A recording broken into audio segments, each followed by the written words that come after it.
Hello friends, നമ്മളിന്ന് പറയാൻ പോകുന്നത് ഹോട്ടൽ വെയിറ്ററായ ഷിനോയ് എന്ന് പറയുന്ന ഒരാളുടെ കഥയിലേക്കാണ് കേട്ടോ. അപ്പം ഞാനിനി പറയാൻ പോകുന്നത് ഷിനോയുടെ ശബ്ദത്തിലായിരിക്കും.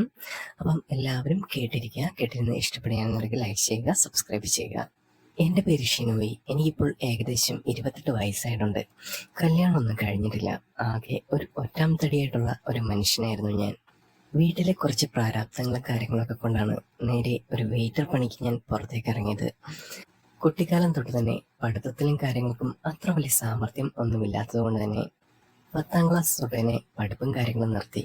ഒരു പക്ഷേ കല്യാണം കഴിക്കണമെന്ന് ആഗ്രഹം തോന്നിയിട്ടും കല്യാണവും കാര്യങ്ങളൊന്നും നടക്കാത്തത് ചിലപ്പോൾ പഠിപ്പും നല്ല ജോലിയും കാര്യങ്ങളും ഒന്നും ഇല്ലാത്തത് കൊണ്ടായിരിക്കും. അതുകൊണ്ട് തന്നെ എൻ്റെ ജീവിതം എന്ന് പറയുന്നത് ഏകദേശം ഒരു ദരിദ്രം തന്നെയായിരുന്നു.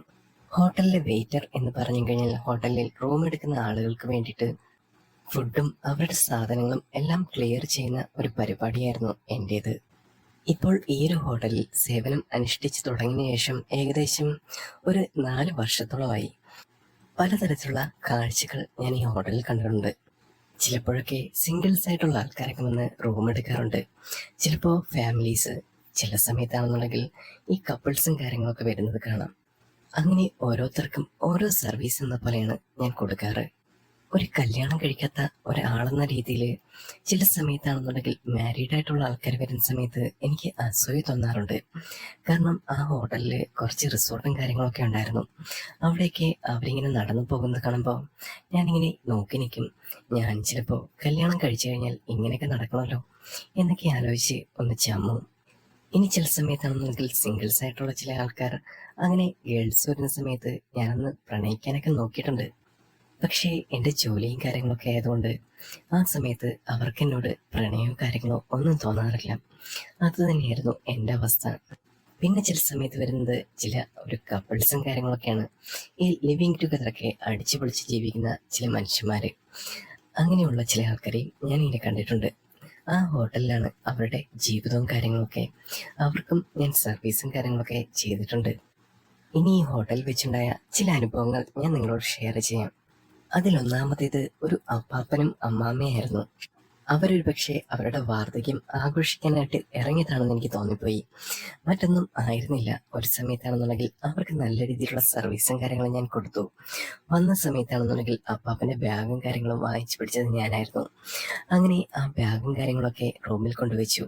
ഇടയ്ക്കിടയ്ക്ക് അപ്പാപ്പനും അമ്മാമ്മയും നന്നായിട്ട് ശ്രദ്ധിക്കാറുണ്ടായിരുന്നു. അങ്ങനെ വെള്ളവും കാര്യങ്ങളൊക്കെ കൊണ്ടു കൊടുക്കുന്നതും.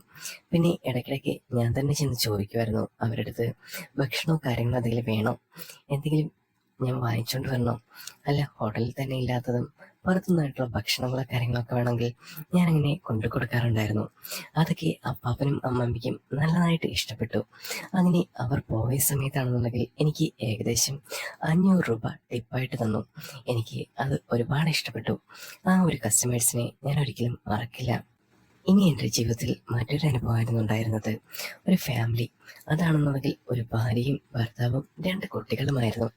അവരുടെ ഒരു ജീവിതം ഒരു വ്യത്യസ്തമായിട്ടൊരു ജീവിതമാണ്. ഒരു ഡബിൾ ബെഡ്റൂമായിരുന്നു അവരെടുത്തിരുന്നത്. ഞാൻ തന്നെയായിരുന്നു അത് പ്രിഫർ ചെയ്ത് കാണിച്ചു കൊടുത്തതൊക്കെ. ആ ടൈമിൽ തന്നെ അവർക്ക് എല്ലാം വേണ്ട സൗകര്യങ്ങളും കാര്യങ്ങളൊക്കെ ഞാൻ തന്നെയായിരുന്നു സെറ്റ് ചെയ്ത് കൊടുത്തത്.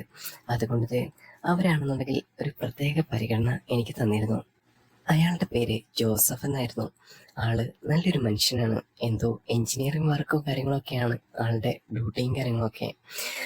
ഈ ഒരു സമയത്ത് വെക്കേഷനൊക്കെ വന്ന സമയത്ത് ഇവർ രണ്ടുപേരും കൂടെ കുട്ടികളുമായിട്ട് ഒന്ന് വെക്കേഷൻ ആഘോഷിക്കാൻ ഇറങ്ങിയതാണ് എന്ന് എനിക്ക് മനസ്സിലായി. പിന്നെ ഭാര്യയുടെ പേര് സ്റ്റെല്ല.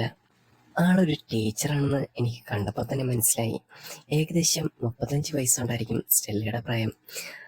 ഇനി ജോസഫിന്റെ പ്രായമാണെന്നുണ്ടെങ്കിൽ ഏകദേശം ഒരു 48 വയസ്സെങ്കിലും തോന്നിക്കുമായിരിക്കും. കാരണം ആള് നല്ല ഏജ്ഡാണ്. മുടിയൊക്കെ നന്നായിട്ട് നനച്ചിട്ടുണ്ട്. കുട്ടികളാണെന്നുണ്ടെങ്കിൽ ഏകദേശം 3ാം ക്ലാസ്സിലും 4ാം ക്ലാസ്സിലും പഠിക്കുന്ന പിള്ളേര്. ഇനി സ്റ്റെല്ലയുടെയും ജോസഫിന്റെ കാര്യം വൈകി വന്ന ഒരു വിവാഹമായിരുന്നു. അതുകൊണ്ട് തന്നെയായിരുന്നു രണ്ടുപേരും ഒരു ലേറ്റ് മാരേജ് എന്നുള്ള രീതിയിലുള്ള കപ്പിൾസായി മാറിയത്. പക്ഷേ സ്റ്റെല്ലയെ കാണാൻ നല്ല രസമായിരുന്നു. കാരണം എന്ന് വെച്ച് കഴിഞ്ഞാൽ അവരുടെ ആ ഒരു ലുക്സും കാര്യങ്ങളൊക്കെ ജോസഫിൽ നിന്നും കുറച്ചുകൂടെ വ്യത്യസ്തമായിരുന്നു. അത് എനിക്ക് തോന്നിപ്പോയി. അങ്ങനെ ആ ദിവസം അവർക്ക് റൂമും കാര്യങ്ങളൊക്കെ റെഡിയാക്കി കൊടുത്തു. ഏകദേശം ഒരു 11 മണിയായപ്പോഴായിരുന്നു ഞാൻ അവിടേക്ക് ചെന്നത്. ബ്രേക്ക്ഫാസ്റ്റും കാര്യങ്ങളൊക്കെ കഴിഞ്ഞു. പിന്നെ ലഞ്ചിൻ്റെ കാര്യങ്ങൾക്ക് എന്തൊക്കെ വേണം എന്നത് ഓർഡർ എടുക്കാൻ വേണ്ടിയിട്ടാണ് ഞാൻ അവിടേക്ക് ചെല്ലുന്നത്. ആ സമയത്താണെന്നുണ്ടെങ്കിൽ ഞാൻ വാതിലിൽ ഒന്ന് മുട്ടി നോക്കിയായിരുന്നു. അപ്പോൾ കതക് തുറന്നതും ഒന്നുമില്ല. കുറച്ച് സമയം ഞാൻ വെയിറ്റ് ചെയ്തു. അതിന് ശേഷമാണെന്നുണ്ടെങ്കിൽ ഞാൻ ആ ഹോളിംഗ് ബെൽ അടിച്ചു. അപ്പോഴും കതക് കാര്യങ്ങൾ തുറന്നില്ല. ഞാൻ വാതിൽ വീണ്ടും ഒന്ന് മുട്ടി നോക്കുന്ന സമയത്ത് അകത്തുനിന്ന് ഒരൊച്ച വരുന്നു. "ദേ തുറക്കാവേ, ഒന്ന് നിൽക്കണേ" എന്ന് പറഞ്ഞു. ആ സമയത്താണെന്നുണ്ടെങ്കിൽ ഞാൻ അവിടെ തന്നെ നിന്നു. ആ ടൈമിലാണെന്നുണ്ടെങ്കിൽ സ്റ്റെല്ലയായിരുന്നു വന്ന് ആ ഒരു വാതിൽ തുറന്നത്. സ്റ്റെല്ല എന്നെ കണ്ട സമയത്ത് തന്നെ ചോദിച്ചു, "എന്താ, എന്ത് വേണം?" എന്ന് ചോദിക്കുമ്പോൾ ഞാൻ പറഞ്ഞു, "ആളില്ലേ അവിടെ?" അപ്പോൾ സ്റ്റെല്ല തന്നെ എനിക്ക് മറുപടി തന്നു, "ആളിപ്പോൾ പുറത്തോട്ടെവിടെ പോയേക്കാണ്, കുട്ടികളുണ്ട്." "എന്താ, എന്ത് പറ്റി?" എന്ന് ചോദിച്ചോ. ഞാൻ പറഞ്ഞു, "ഉച്ചക്കലത്തെ ഫുഡിൻ്റെ കാര്യങ്ങളൊക്കെ ഡിസ്കസ് ചെയ്യാൻ വന്നതാണ്. ഓർഡറും കാര്യങ്ങളൊക്കെ എടുക്കണ്ടേ, അതിനു വേണ്ടിയിട്ട് വന്നതാണ്." അപ്പോൾ തന്നെ സ്റ്റെല്ലേൻ്റെ അടുത്ത് പറഞ്ഞു, "എന്നാ ഒരു കാര്യം ചെയ്യ്, അകത്തേക്ക് വരൂ." ഞാൻ അകത്തേക്ക് പോകുന്ന സമയത്താണെന്നുണ്ടെങ്കിൽ ആ ഒരു പെർഫ്യൂമിൻ്റെ ഗന്ധവും കാര്യങ്ങളൊക്കെ ആ റൂമിനുള്ളിൽ വാസന പടർന്നിരുന്നു. ആ ടൈമിലാണെന്നുണ്ടെങ്കിൽ സ്റ്റെല്ല കുളി കഴിഞ്ഞ് പുറത്തേക്ക് ഇറങ്ങുമെന്നാണെന്ന് എനിക്ക് തന്നെ മനസ്സിലായി. കാരണം മുടിയാണെന്നുണ്ടെങ്കിൽ അവളിൽ നിന്ന് വെള്ളം ഇറ്റിറ്റ് വീഴുന്നുണ്ടായിരുന്നു. ഞാൻ അവിടേക്ക് ചെന്ന സമയത്ത് സ്റ്റെല്ല എൻ്റെ അടുത്ത് പറഞ്ഞു, "ദേ ഇവിടേക്ക് ഇരുന്നുള്ളൂ." ഞാൻ ആ സമയത്ത് കട്ടിലേക്ക് ഇരുന്നു. "മെനു കാര്യങ്ങളോ എന്തെങ്കിലും ഉണ്ടോ?" സ്റ്റെല്ല എൻ്റെ അടുത്ത് ചോദിച്ചു. ആ സമയത്താണെന്നുണ്ടെങ്കിൽ ഞാനിങ്ങനെ പരിഭ്രമിച്ചതിന് ശേഷമാണെന്നുണ്ടെങ്കിൽ ഞാൻ ആ കാര്യം ഓർത്തത്. സാധാരണ എല്ലാ ടൈമിലും ആൾക്കാരും അങ്ങനെ ചോദിക്കാറില്ല. മെനുവിൻ്റെ കാര്യങ്ങളോ അങ്ങനെയൊന്നും ചോദിക്കാറില്ല. ഇതിപ്പം ആദ്യമായിട്ടായിരുന്നു സ്റ്റെല്ല മെനു ചോദിച്ചത്. ഞാൻ എൻ്റെ പോക്കറ്റിൽ നിന്നും ഒരു മെനു കാർഡ് എടുത്ത് അവർക്ക് കൊടുത്തു. ആ സമയത്താണെന്നുണ്ടെങ്കിൽ അവർ 2 ഫുഡ് മാത്രം ഓർഡർ ചെയ്തു. ആ ടൈമിലാണെന്നുണ്ടെങ്കിൽ ഞാൻ ചോദിച്ചു, "എന്താ, കുട്ടികൾക്കൊന്നും ഓർഡർ ചെയ്യുന്നില്ലേ?" "അല്ല, കുട്ടികളാണെന്നുണ്ടെങ്കിൽ ചിലപ്പോൾ കഴിക്കില്ലായിരിക്കും അധികം, അപ്പോൾ ഞങ്ങൾ ഷെയർ ചെയ്ത് കൊടുക്കാമല്ലോ" എന്നായിരുന്നു സ്റ്റെല്ല പറഞ്ഞത്. ഞാനത് ഒരു പുഞ്ചിരിയോടെ വാങ്ങിക്കുന്ന സമയത്ത് സ്റ്റെല്ല എൻ്റെ അടുത്ത് ചോദിച്ചു, "ചിലപ്പോഴാണെന്നുണ്ടെങ്കിൽ കുട്ടികളും അദ്ദേഹം വരാൻ ചിലപ്പോൾ ലേറ്റാകും. അങ്ങനെയാണെന്നുണ്ടെങ്കിൽ ഫുഡ് വേസ്റ്റ് ആക്കണ്ട. അപ്പോൾ കമ്പനി തരാൻ ഇയാൾക്ക് പറ്റുമോ?" എന്നാണിത് എൻ്റെ അടുത്ത് സ്റ്റെല്ല ചോദിച്ചത്. ആ ടൈമിൽ ഞാൻ പറഞ്ഞു, അതിന് കുഴപ്പമില്ല. എൻ്റെ ഡ്യൂട്ടി ടൈമിലാണെന്നുണ്ട് കുറച്ച് സമയം നേരത്തെ വരേണ്ടി വരും, അത്ര മാത്രമേ ഉള്ളൂ.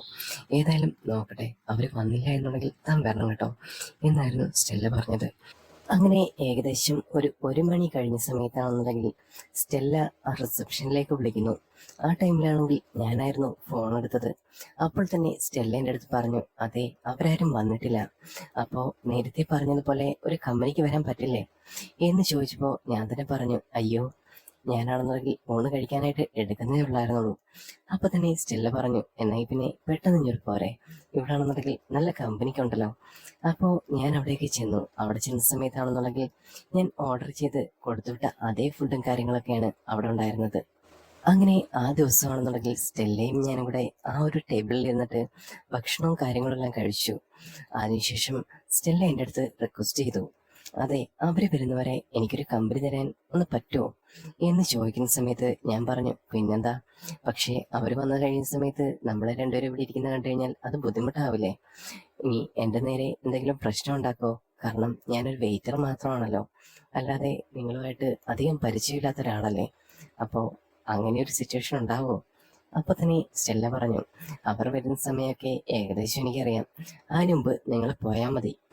അത് കേട്ട സമയത്ത് ഞാൻ പറഞ്ഞു, "എന്നാൽ പിന്നെ ഞാൻ ഇവിടെ ഇച്ചിരി നേരം ഇരുന്ന് നോക്കാം" എന്ന് സ്റ്റെല്ലയോട് ഞാൻ പറഞ്ഞതിന് ശേഷം അവിടെ ഇരുന്നു.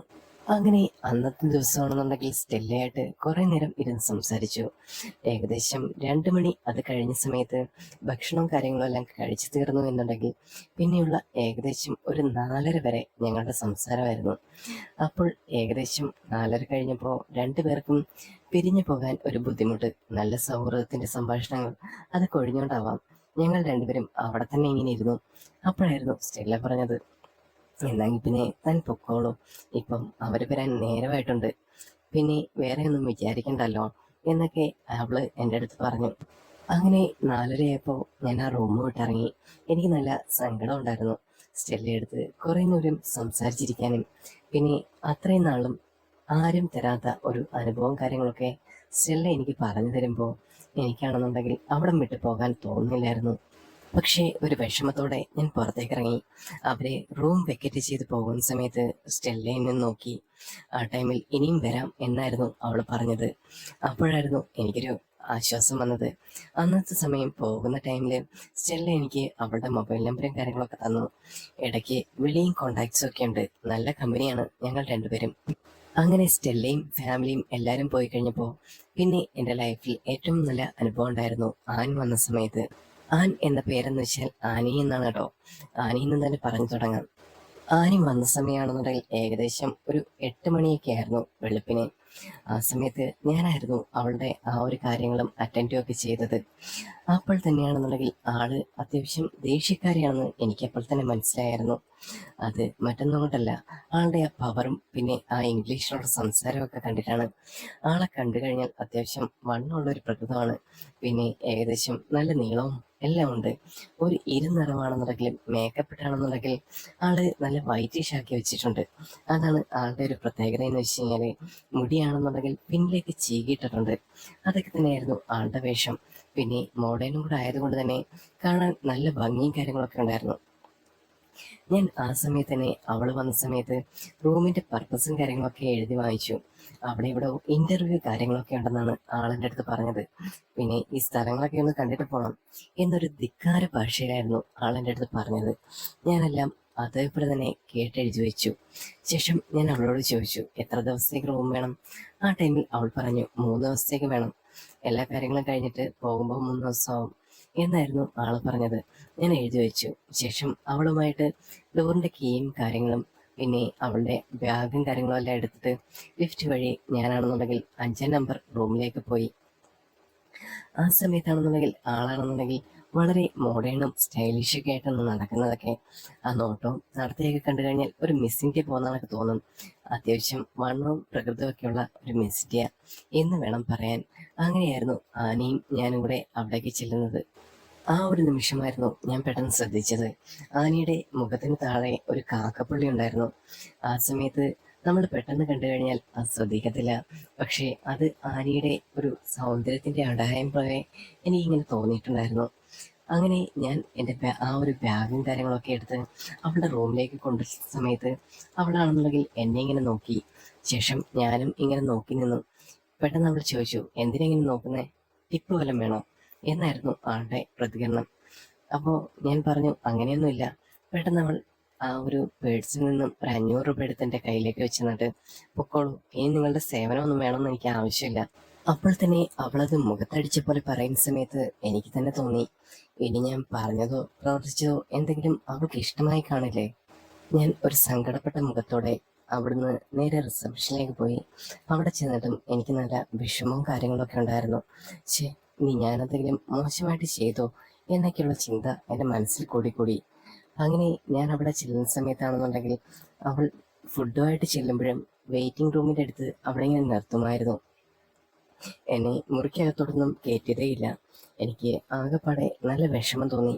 കാരണം ആ ഒരു സമയത്താണെന്നുണ്ടെങ്കിൽ ശരിനെ ആരുടെ അടുത്തൊന്നും ഞാനങ്ങനെ ആ ഒരു പ്രതികരണം കേട്ടിട്ടില്ല.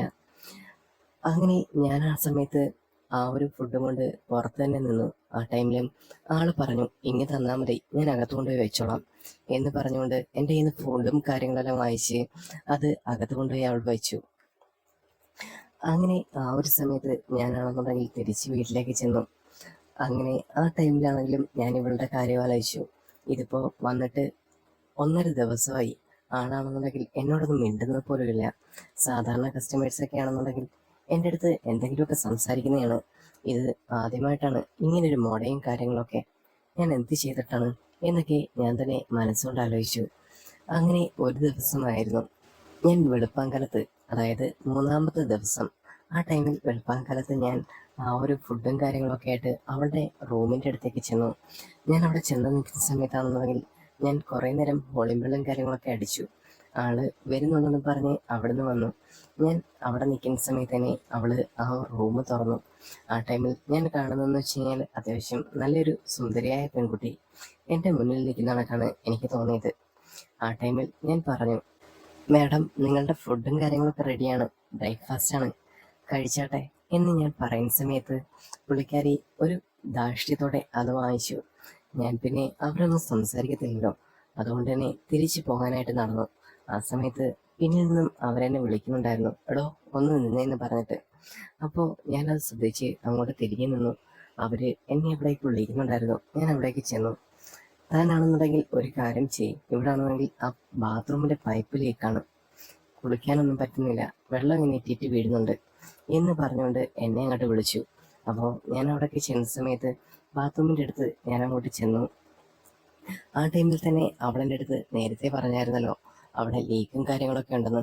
ഞാൻ അങ്ങോട്ട് ചെന്നതിന് ശേഷം ബാത്റൂമിൽ എന്തൊക്കെയോ കാര്യങ്ങൾ അങ്ങോട്ട് ചെന്നു. പെട്ടെന്ന് ഞാനത് ചെയ്ത സമയത്താണെന്നുണ്ടെങ്കിൽ ആ ഒരു പൈപ്പ് ഊരിപ്പോയിരുന്നു. ഞാനും ആ സ്ത്രീയും ആ ഒരു സൈഡിൽ ഇങ്ങനെ നിൽക്കുകയായിരുന്നു. വെള്ളം തെറിച്ചാണെന്നുണ്ടെങ്കിൽ അവളുടെയും എൻ്റെയും ദേഹത്തോട്ട് പെട്ടെന്ന് വീണു. ആ ടൈമിൽ അവർ കലി തുള്ളുന്ന കണക്ക് കിടന്ന് തുള്ളാൻ തുടങ്ങി. എടോ തന്നോട് ഞാൻ പറഞ്ഞതല്ലേ കുറെ നേരമായിട്ട്, ഇപ്പോൾ തനിക്ക് അറിയില്ല എന്നുണ്ടെങ്കിൽ തനിക്കത് പറഞ്ഞൂടെ? അറിയാവുന്ന ആരെങ്കിലും വിളിച്ചത് ശരിയാക്കത്തില്ലേ? താനെന്ത് പണിയാണ് കാണിച്ചത്? എന്തായാലും ഇന്ന് തന്നെ റെഡിയാക്കി തന്നാൽ മതി, ഇതെന്താണ് കാണിക്കുന്നത് എന്നൊക്കെ പറഞ്ഞിട്ട് വീണ്ടും വീണ്ടും ഇവര് നല്ല രീതിയിൽ ഫയർ ചെയ്യുന്നുണ്ടായിരുന്നു. ഞാനാണെന്നുണ്ടെങ്കിൽ ഇവരെ എന്ത് ചെയ്യണം എന്നറിയാതെ ആ ഒരു പൈപ്പും കാര്യങ്ങളൊക്കെ വീണ്ടും അത് റെഡിയാക്കാനായിട്ട് നോക്കി.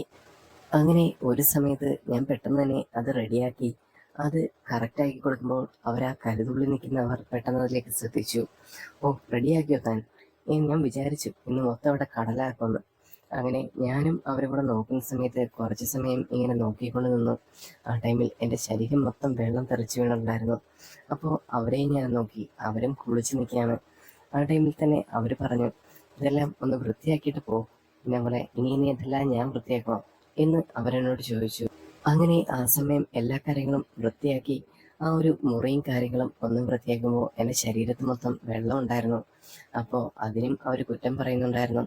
അങ്ങനെ ഞങ്ങൾ രണ്ടുപേരും കൂടെ അവിടെ നിൽക്കുന്ന സമയത്ത് അവരൊരു തോർത്തെടുത്തുകൊണ്ടൊന്ന് എൻ്റെ കയ്യിൽ തന്നു. ഇതൊന്ന് തോർത്തിയാട്ട് എന്നൊക്കെ അവർ പറയുന്നുണ്ട്. അവരും തലയും കാര്യങ്ങളൊക്കെ തോർത്തി. അതിനുശേഷം ഞാൻ ഇറങ്ങുന്ന സമയത്ത് എൻ്റെ അടുത്ത് അവർ ചോദിച്ചു, ടിപ്പ് കാര്യങ്ങളൊക്കെ ഉണ്ട്, അത് വാങ്ങിച്ചുകൊണ്ട് പോയാൽ മതി എന്ന് പറഞ്ഞുകൊണ്ട് അവർ 500 രൂപ എടുത്ത് എൻ്റെ കയ്യിൽ കൊണ്ടു തന്നു. ഞാൻ ഒരു താങ്ക്സ് പറഞ്ഞിട്ട് പുറത്തേക്ക് ഇറങ്ങി. ഞാൻ ഇറങ്ങുന്ന സമയത്ത് അവർ പറഞ്ഞു, ഏതായാലും താൻ ഇത്രയും കാര്യങ്ങളൊക്കെ ചെയ്തു തന്നില്ലേ, തനിക്ക് ഇന്ന് എനിക്ക് ഒരു ട്രീറ്റ് തന്നോന്നുണ്ട്, രാത്രിയിലൊരു 8 മണിയാകുമ്പോഴത്തേക്ക് വരാൻ പറ്റുമോ എന്ന് അവരെന്നോട് ചോദിച്ചു. ആ സമയത്ത് ഞാൻ അത്ഭുതത്തോടെ പറഞ്ഞു, അതിനെന്താ, വരാലോ, ഞാനൊരു വെയിറ്റർ അല്ലേ മാഡം, അതുകൊണ്ട് തന്നെ ഞാൻ നിങ്ങൾ പറയുന്ന കാര്യങ്ങളെല്ലാം കേൾക്കും എന്ന് മാത്രം ഞാൻ മറുപടി പറഞ്ഞു. ആ സമയത്താണെന്നുണ്ടെങ്കിൽ അവരുടെ മുഖം ഒന്ന് വാടി. ഞാൻ തിരിച്ച് സംസാരിക്കുമെന്ന് അവർ പ്രതീക്ഷിച്ചില്ലായിരുന്നു. അങ്ങനെ ഒരു രാത്രി 8 മണിയായപ്പോൾ അവർ വിളിച്ച സമയത്ത് തന്നെ ഞാൻ അവിടേക്ക് ചെന്നു. അവരാണെന്നുണ്ടെങ്കിൽ ഒരു വളരെ ബ്യൂട്ടിഫുൾ ആയിട്ടുള്ള സാരിയൊക്കെ എടുത്ത് വളരെ അട്രാക്റ്റീവായിട്ട് ഇങ്ങനെ നിൽക്കുകയായിരുന്നു. ഞാൻ അവിടേക്ക് ചെല്ലുന്ന സമയത്ത് ആ ടൈമിൽ അവരെല്ലാ കാര്യങ്ങളും എനിക്ക് വേണ്ടിയിട്ട് ഒരുക്കി വെച്ചു. ഞാൻ അറിയാതെ തന്നെ അവിടുന്ന് റിസപ്ഷനിൽ വിളിച്ചിട്ട് ഫുഡും കാര്യങ്ങളൊക്കെ അവർ മറ്റൊരു വെയിറ്ററിനെ കൊണ്ട് അവിടെ കൊണ്ടുവരിച്ചു. എന്നിട്ട് എൻ്റെ അടുത്ത് അവിടെ ഇരിക്കാൻ പറഞ്ഞു. അങ്ങനെ ഇരിക്കുന്ന സമയത്താണെന്നുണ്ടെങ്കിൽ എനിക്ക് എങ്ങനെ ഇരിക്കണം പോലും അറിയത്തില്ലായിരുന്നു. അപ്പോൾ അവർ കാണിച്ചു തന്നു എങ്ങനെയൊക്കെയാണ് കാര്യങ്ങളൊക്കെ. അതിനുശേഷം എൻ്റെ അടുത്ത് നല്ല രീതിയിലാണ് അവർ പെരുമാറിയത്, നല്ലൊരു സുഹൃത്തിനെ പോലെ. അങ്ങനെ അവരെനിക്ക് ഭക്ഷണവും കാര്യങ്ങളൊക്കെ വിളമ്പി തന്നു.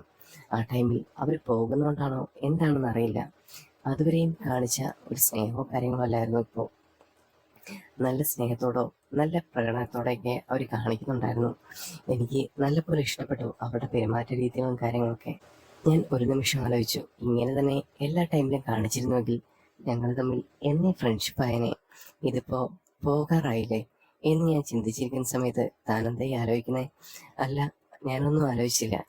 അല്ല, എൻ്റെ ഈ പെരുമാറ്റം കണ്ടിട്ടാണോ താനിങ്ങനെ ആലോചിക്കുന്നത് എന്ന് അവർ തന്നെ എൻ്റെ അടുത്ത് ചോദിച്ചപ്പോൾ ഞാൻ പറഞ്ഞു, അതെ മാഡം. പെട്ടെന്ന് ദേഷ്യപ്പെട്ട ഒരു ആറ്റിറ്റ്യൂഡായിരുന്നല്ലോ മാഡത്തിൻ്റെത്. ഞാനിങ്ങനെയൊക്കെയാണോ? ചില സമയത്താണെന്നുണ്ടെങ്കിൽ പെട്ടെന്ന് ദേഷ്യം വരും. ഇന്ന് എനിക്ക് ഒരുപാട് സന്തോഷമുള്ളൊരു ദിവസമാണ്. പിന്നെ താനാണെന്നുണ്ടെങ്കിൽ ഇന്ന് എനിക്ക് ഒരുപാട് ഉപകാരങ്ങളൊക്കെ ചെയ്തു തന്നില്ലേ, അതുകൊണ്ട് തനിക്ക് എന്തെങ്കിലുമൊക്കെ തരാതെ പോകാനെനിക്ക് മടി പോലെ, അതാണ് തന്നെ വിളിച്ചതൊക്കെ എന്ന് പറഞ്ഞുകൊണ്ട് അവർ എനിക്ക് ഓരോ കാര്യങ്ങളൊക്കെ എടുത്തു തന്നു. എനിക്ക് നല്ലൊരു മാഡം എന്ന പോലെ എനിക്ക് ഫീൽ ചെയ്തു. അതായിരുന്നു അന്നത്തെ ദിവസം എനിക്ക് തോന്നിയൊരു കാര്യം. മാഡവും ഞാനും ഒരുപാട് നേരം ഇരുന്ന് സംസാരിച്ചു. ആ ടൈമിലാണെന്നുണ്ടെങ്കിൽ എനിക്ക് മാഡത്തിൻ്റെ അടുത്ത് പറയുന്നുണ്ടായിരുന്നു, ഇന്നിനി ഡ്യൂട്ടിയും കാര്യങ്ങളൊക്കെ കഴിഞ്ഞു, ഞാൻ ഇനി പോകാൻ സമയമായി മാഡം. നാളെ വരുമ്പോൾ മാഡത്തിനെ കാണത്തില്ലായിരിക്കും, രാവിലെ ആയിരിക്കും മാഡം പോകുന്നത്, ഞാനാണെങ്കിൽ വരുന്നത് ഉച്ചയ്ക്ക് എന്ന് ഞാൻ അവരോട് പറഞ്ഞു. അവരാണെന്നുണ്ടെങ്കിൽ അതെല്ലാം കേട്ടുകൊണ്ടേയിരുന്നു. ഈ ഒരു കഥ ഇവിടെ അവസാനിക്കുകയാണ്. ഈ കഥ നിങ്ങൾക്കെല്ലാവർക്കും ഇഷ്ടപ്പെടുമെന്ന് വിചാരിക്കുന്നു. കഥ ഇഷ്ടപ്പെട്ട് ഞാൻ ലൈക്ക് ചെയ്യുക, സബ്സ്ക്രൈബ് ചെയ്യുക. പിന്നെ ഇനി പുതിയൊരു കഥയുമായിട്ട് നമുക്ക് വീണ്ടും കാണാം. പുതിയ ഒരു സ്പെഷ്യൽ കഥ എന്തെങ്കിലും നിങ്ങളുടെ മനസ്സിലുണ്ടെങ്കിൽ അത് കമൻറ്റ് ചെയ്യുക. പിന്നെ വേറെ എന്തെങ്കിലും ആശയങ്ങളുണ്ടെങ്കിലും അത് കമൻറ്റ് ചെയ്യണം കേട്ടോ. സബ്സ്ക്രൈബ് ചെയ്യാൻ മറക്കരുത്. നമുക്കിനി വീണ്ടും കാണാം. അതുവരെയും ബൈ ബൈ. എല്ലാവർക്കും ശുഭരാത്രി.